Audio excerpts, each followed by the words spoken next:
Morning. It's 8:30. I have a lesson in the gym at 9 o'clock. And I'm cozy in bed and I don't want to get up.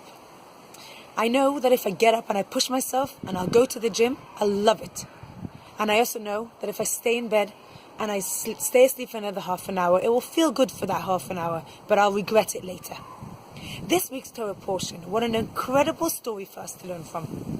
Esav is in the field hunting animals, and he's tired and he's hungry, and he comes home and he sees Yaakov making a soup, and he says to him, "Give me some of your soup." And Yaakov says to him, "Fine, but you sell me your birthright." And Esav says, "Fine, you can have it. And anyway, what's the point? I'm going to die one day anyway. What's the point of the birthright?" And Yaakov gets the birthright and he gives him a bowl of soup. There are two voices here that we hear that Esav says. And I want to speak about those two voices. The first voice is sacrificing something that is so much better for something that's immediate and a physical, enjoyable pleasure that won't last for long. I want to speak Lashon Hara about a friend. It's the best piece of gossip that I can share. And I know that I'm going to get a reaction from everyone around.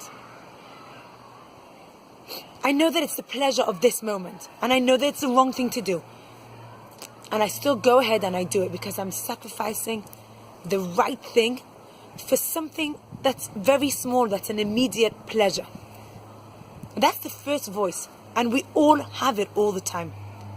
We sacrifice that long-term pleasure for something that's small and short-term pleasure. That's the first voice that we need to be aware of. The second voice, which is deeper and a little bit more dangerous, is the voice of justification. To justify our actions makes us feel like we're doing the right thing.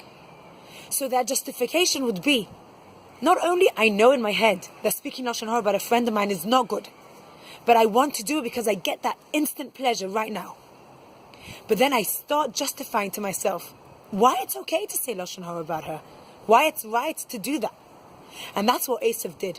He justified his action by saying, what do I need it for? I'm going to die one day anyway.